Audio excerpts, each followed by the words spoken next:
आपका इंट्रोडक्शन करा अच्छे, लेकिन इनके अंदर परेशानी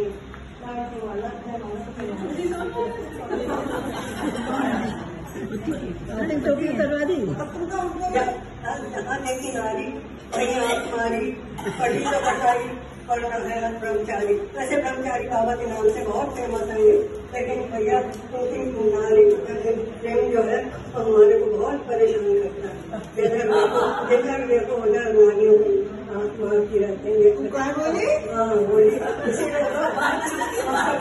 हमारी पंचायत जो भी है तो हमने कहा चलो इनकी शिकायत करते हैं, तो किसी को बताने कैसे लगता है।